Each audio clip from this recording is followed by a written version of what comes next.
నమస్తే, welcome to 99 TV frankly with Telakapalli. Andhra Pradesh రాజకీయాల్లో Telugu Desam party, Janasena పొత్తుల్లో అభ్యర్థులు ఖరారు. ఇది హెడ్లైన్స్.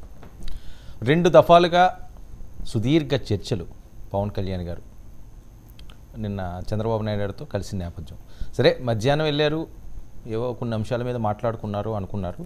కానీ మళ్ళీ రాత్రి వెళ్ళి కలడంతో ఏ ప్రాంతాల్లో మాకు టిక్కెట్లు కావాలన్న దాని మీద పవన్ కళ్యాణ్ క్లారిటీ ఇచ్చేశారు. ఆయన ముందు ఒక లిస్టు పెట్టారు. దానికి సంబంధించి 15-20 సీట్ల వరకు కూడా ఇబ్బంది లేదు అని చెప్పి చంద్రబాబు నాయుడు గారు కూడా ఓకే చెప్పినట్లుగా. కానీ 30 సీట్ల వరకు కూడా కావాలని నాకు ఒత్తిడి ఎక్కువ ఉంది అని చెప్పి పవన్ కళ్యాణ్ గారు మాట్లాడినట్టు. 30 అయితే కాస్త ఇబ్బంది అయ్యే పరిస్థితి ఉంటుంది కాబట్టి మరొకసారి మనం మాట్లాడదాం. మీరు చెప్పిన వాటి మీద అయితే కొన్ని వాటికి మాకు అభ్యంతరం లేదని చెప్పి తూర్పుగోదావరి జిల్లాలో కొన్ని, అలాగే విశాఖపట్నంలో కొన్ని ఓకే చేశారు అని.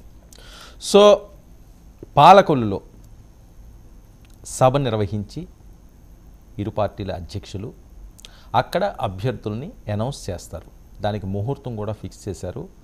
ఫిబ్రవరి 16th అని ఇప్పటి వరకు ఉన్న ప్రచారం. అది కొద్దిగా ముందుకు కూడా వచ్చే అవకాశం ఉంటుంది. కానీ ఇంకా తాత్సారం చేయకూడదు, ఇంకా ముందుకు వెళ్లాల్సిన అవసరం ఉంది అని చెప్పడమే కాకుండా పవన్ కళ్యాణ్ గారు మొన్న జగన్మోహన్ రెడ్డి గారు ఆయన మీద చేసిన వ్యాఖ్యలకి కౌంటర్ ఇవ్వడం కూడా జరిగింది నిన్న. అది కూడా పెద్ద ఎత్తున వైరల్ అవుతున్న అంశం. మరి ఇక ఈ పొత్తు పూర్తి స్థాయిలో పండినట్టేనా? బీజేపీ పరిస్థితి ఏంటి?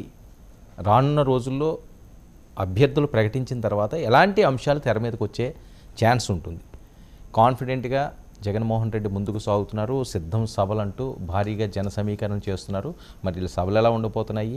ఇంక ఇది చివరి మీటింగ్ అయిపోయినట్టేనా? ఇంకా అభ్యర్థుల ప్రకటనే ఉంది. ఇవన్నీ అంశాలు మనతో పాటుగా రవి గారు సిద్ధంగా ఉన్నారు. దీనికి సంబంధించి మరిన్ని విశ్లేషాత్మకమైన అప్డేట్స్ ఆయన తీసుకుందాం. నమస్కారం రవి గారు. నమస్తే వర్మ.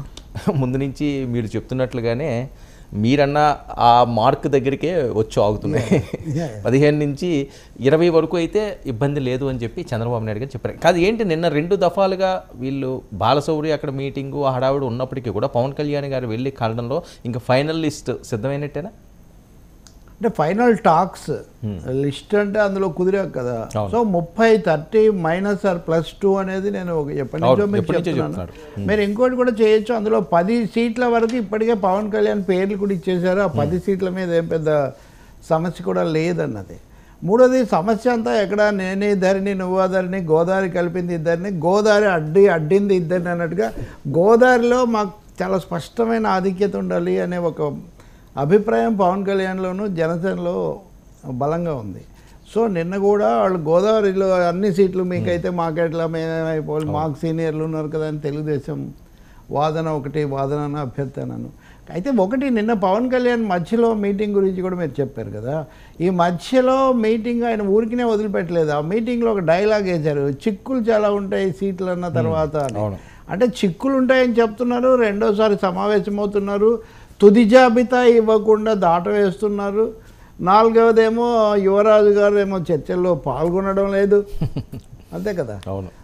హెయిర్ అపరెంట్ తదుపరి వారసుడు ప్రకటించబడిన ఆయనేమో అక్కడ పాల్గొనడం లేదు. పాల్గొనవచ్చు కదా, నిజానికి సుహృద్భావం. నేను ఇంతకుముందు అన్నాను, ఇప్పుడు ఉప ముఖ్యమంత్రి అంటే లోకేష్, దాన్నే ఉంది, పవన్ కళ్యాణ్ గారు ఒప్పుకుంటే మంచిదే కదా అని ఇట్లా అని ఉండొచ్చు. అట్లాగే పవన్ కళ్యాణ్ కూడా ఆ విధమైన విశాలమైన ఉదారమైన వాతావరణం ఉండుంటే చక్కగా లోకేష్ కూడా కూర్చొని పార్టీకి ఎడుదిరిగి ఆయనే తర్వాత నాయకుడు కూర్చుని ఉండేవాడు కదా. కాబట్టి మరీ అంత ఇంకా 100% టేకన్ ఫర్ గ్రాంటెడ్ అనే వాతావరణం అయితే అక్కడ లేదు.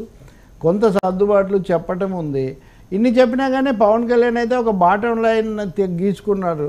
ఇంకది పొత్తు అయితే తప్పదు, జగన్ ఓడించాలంటే అని ఆయన ఈ సమావేశంలో కూడా చిక్కులు అని చెప్తూనే పొత్తు తప్పదు, ఇంకా వెళ్ళాలి ఓడించాలంటే అని. అంటే ఒక విధంగా అనివార్యంగా అనే చాలా ఇష్టంగానే కాదు, ఒక అనివార్యమైనగా మనం తప్పనిసరి పరిస్థితుల్లో గత్యంతరం లేకనే ఈ మార్గాన్ని ఎంచుకుంటున్నాం అనే ఒక మెసేజ్ కూడా ఆయన ఇస్తున్నారు. ఆయన కమ్యూనిస్టులతో పోల్చారు కానీ నిజానికి కమ్యూనిస్టులతో ఉన్నప్పుడు ఆయన రాజులాగే ఉన్నాడు. ఆయనే లీడ్. అది రెండోసారికి ఏమైందో తెలియదు. ఆయన ఇప్పుడు మనం ఒక రూట్ మార్చడంతో లేదా ప్లేట్ మార్చడంతో పరిస్థితులు మారిపోతుంటాయి. సో 2019 పరిస్థితికి ఇప్పటికీ పోలికెళ్ళలేదు. అప్పుడు పవన్ కళ్యాణ్ అడిగితే